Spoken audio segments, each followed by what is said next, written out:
if you're like me, texting seems to have taken over your life. 135 billion texts were sent worldwide in the first 3 months of 2004. And the majority of those texters were young adults and teenagers. A study in 2004 showed that young people are actually starting to prefer electronic communication than speaking face-to-face. 85% of teens aged 12 to 17 engage in electronic communication every single day, which includes emails, text messages, and contact through social media sites. Texting is constantly in the news. A powerful campaign called Texting and Driving, It Can Wait from AT&T warns consumers of the dangers of texting and driving. Drivers are 23 times more likely to be in an accident when taking their eyes off the road for just a second to read and reply to a text. News outlets are always inundated with reports of politicians sending provocative images with their cellular devices, creating a national crisis creatively coined sexting. However, the researchers Plester, Wood, and Bell were much more interested in the effects of texting in children ages 10 to 12, specifically the effects on their literacy and spelling. Texting uses Textisms, which is reverting to phonetic language. Textisms include lol and OMG and so on. Educators and teachers often complain that this text language appears in schoolwork. Check out this news clip describing this phenomenon. Here's a question. Name something people do thousands of times a month. Was your answer text message, friends? KBC 9's Chris Ketz says if you aren't text messaging, your kids probably are. Chris? And if you think we're kidding, when we say thousands of times a month, listen to what some teens are telling us. The numbers will surprise you. So we all pretty much have one with us. It's the journalism class at Oak Park High School. I do the you are, you are. Where they work on the school newspaper, where text messaging is on the board as a possible future story. You're not supposed to text in class. Well, I mean, everyone does it. It's school policy that cell phones are to be turned off during class. I text a lot, but not as much as some. So, what's a lot? In the past 2 weeks, in my outbox now, I've sent 3,000. Well, last month was about 6,000, but this month will probably be like 2 or 3 maybe. I have unlimited, so last month it was 7,000. But anyway, anything else? And then there's Andrew Correo. Listen to this. Yes, and last month I sent 11,263. And 11,263, I think. That's 11,263 text messages in 1 month on that phone. Text messaging is nothing new, but in the last 3 years, cell phone companies have made it inexpensive. It's now the way teens talk to other teens. And so if I'm just saying something to someone and I'm joking, I'll just say JK, just kidding. Or if I'm about to leave, I'll go to the bathroom or something and I'm going to come back, I'll say BRB, which means be right back. I think a lot of it is just the generational things. Teacher Christina Gebhardt has followed the trend. Now the next question.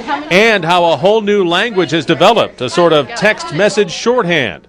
Abbreviations like OMG and PAW and TMI mean, oh my God, parents are watching, and too much information.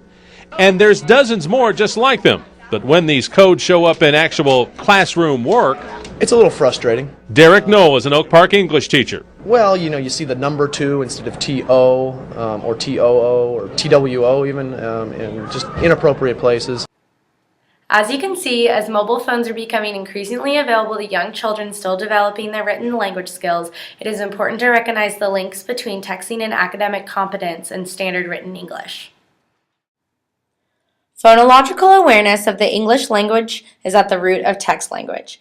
Texting has features that correspond to spoken language, but text language differs from spoken language in that it is not face-to-face except with image-enabled phones, and it is not prosodically rich. As texting has features in common with both writing and speaking, we might expect experience with it to relate to both children's reading and writing development.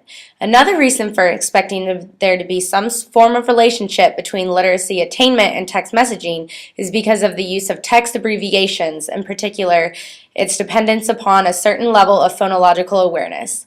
Thus, examples include spelling night, N-I-T-E, and spelling later with the number 8 replacing the phoneme A-T-E, which might suggest that with increased phonemic awareness, reading development would have a positive association with texting. However, as seen in the previous news clip, teachers report incidents in text language in schoolwork. Many even argue that this technology is leading to the destruction of our English language. There has been very little research in this area. Therefore, Plester, Wood, and Bell aim to question whether school-age children show negative associations between the use of mobile telephones to send text messages and their developing written language skills. So to find how texting affects written language skills in children, the experimenters broke the study into two parts. In the first, they were interested in whether high and low text users differed in academic outcomes on standardized tests of academic potential. They also wanted to know if the extent of the child's knowledge of Textisms affected their test scores. In the second component, they looked at the specific association between Textism use and the children's performance on spelling and writing tasks. 65 11 and 12-year-old children were recruited from England. The subjects were split into three groups. The first had cell phones and used text messaging most of the time, the second rarely used texting, and the last not at all. As a simple measure of Textism knowledge, they asked the children to translate one sentence into text language from standard English. The example was, "I can't wait to see you later tonight. Is anyone else going to be there?" The children were then asked to translate one message from text language into standard English. The example was, "Have you seen those people over there? I think one of them's my mate's girlfriend." They counted grammatical, spelling, and punctuation errors in their standard English writing, and the total number of these errors represents the children's error score on the Textism to standard English translation task. The English to Textism translation was scored in terms of the ratio of Textisms to total words used in their text message writing. The students' literacy ability was measured using the Cognitive Abilities Test, or the CAT standardized test. First, the higher text users scored significantly lower on the verbal and nonverbal reasoning measures than no text users, and marginally lower than low text users. This could provide evidence for the critics of text messaging. More importantly, as shown here in the table, when they looked at children's Textism use in the translation exercise, regardless of how often they actually sent text messages, there was clear evidence of a positive association between the use of Textisms and performance on the CAT verbal reasoning measure.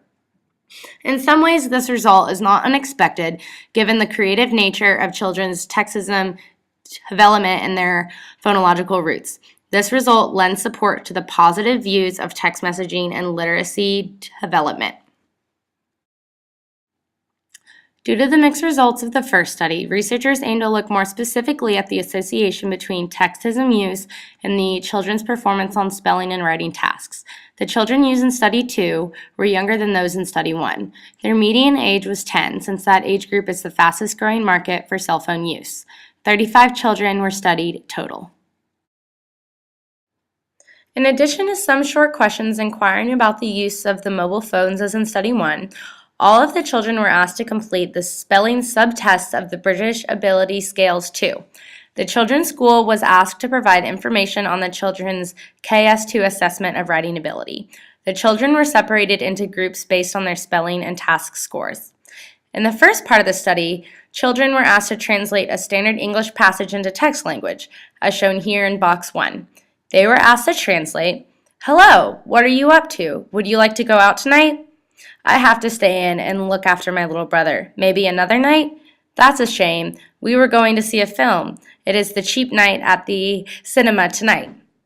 In part 2 of this study, children were asked to translate text language into standard English. The example is here in box 2, where the first texters are discussing going to see a film and doing homework.